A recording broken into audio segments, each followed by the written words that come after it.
십이신살 중에서 가장 중요한 망신살에 대해서 알아보도록 하겠습니다. 망신살은 3회로 편성해서 방송하도록 하겠습니다. 우선 첫째로 망신살의 의미에 대해서 살펴보겠습니다. 망신살은 월살의 갑작스러운 흉화로 인해서 모든 인간은 정체성을 상실하고 우왕좌왕 가치관의 혼돈을 경험하게 됩니다. 이로 인해서 서로가 예기치 않은 일이 원망하고 억지를 부리다가 망신을 당하게 되는 시기를 말합니다. 일명 억지살이라고도 하고 원망살이라고도 합니다. 12운성의 걸록에 해당하는데요. 또 망신살을 당해 관의 눈치를 살펴야 하는 꼴이니 관부살이라고도 합니다. 망신운이 들어오면 실물수가 있거나 구멍이 난 신체 부위, 특히 눈, 입, 코, 귀, 방광, 항문 등의 질환이 올 수 있습니다. 특히 망신운에 피부병 발생률이 높은데 이마에 홍반이 생긴다면 부부의 애정이 이상이 올 수 있습니다. 그러한 의미에서 산부인과, 이비인후과, 피부과 등의 의료직업이 잘 어울릴 수 있습니다. 망신살의 조짐은 마치 공망과 비슷해서 일이 될 듯 말 듯 뜸들이다 수포로 돌아가는 경우가 허다합니다. 망신운에는 비교적 일이 빨리 성사되지만 결과는 좋지 않습니다. 어쩌다 이익을 취하여도 오래가지 않으며 망신운에 취한 재물은 가급적 빠른 시간 내에 이익을 실현하고 손을 털어야 합니다. 그리고 다음의 기운까지 인내해야 합니다.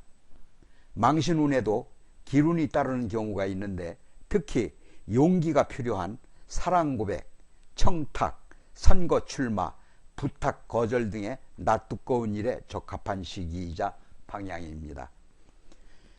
망신운이 동착하거나 형살과 동조하면 반드시 대흉의 관제구설을 타게 됩니다. 심지어 망신살의 방향으로 금고를 놓아도 지인에 의해 탈제가 있고 망신운이 천살과 육해와 동착하여 삼합국을 짜는 행운에는 흉화가 미치므로 겸손하게 인내해야 합니다. 엄밀한 의미에서 망신살은 자신의 내적 요인에 의한 자중질환의 성격이 강한 흉살이므로 수신과 수성에 전력을 해야 합니다. 인간은 망신을 통해서 한층 성숙한 모습으로 거듭날 수 있습니다. 원국에 망신살이 있거나 망신살 운이 오게 되면 괜스레 고집과 아집이 세져서 생각과는 달리 행동하고 타인은 물론 부부 다툼이 심해져서 재물과 인간관계 등의 문제가 생기게 됩니다. 그리고 망신살 연운에 바람을 피우다 발각되어 망신을 당하게 되고 자식을 출산하면 산모가 난산으로 힘들어집니다. 그러나 망신살의 경우는 미리 예단하여 주의하면 대처할 수 있으므로 조신하게 행동해야 합니다. 대체로 이혼하는 부부의 경우 망신살 운의 싸움이 원인인 경우가 허다합니다.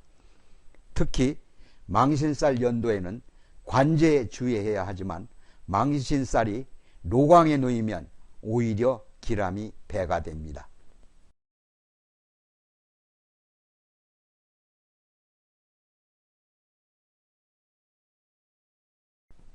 망신살은 삼합을 기준하여 일지로 간명합니다. 일지가 인, 오, 술을 갖고 있으면 사화가 망신살이 되겠습니다. 향으로 치면 동남쪽이죠. 그리고 일지가 신자진의 일지를 갖고 있으면 해수가 망신살이 되겠습니다. 방향으로는 서북쪽을 말합니다. 사유축의 일지를 갖고 있는 사람은 신금이 망신살에 해당하고 방위로는 서남을 의미합니다. 해묘미의 일지를 갖고 있는 사람은 인목이 망신살이 되겠습니다. 동북방을 의미합니다. 사지의 망신살의 작용에 대해서 살펴보겠습니다. 연지가 망신이면 일찍 파란을 예고하며 전연이양해야 할 운명입니다.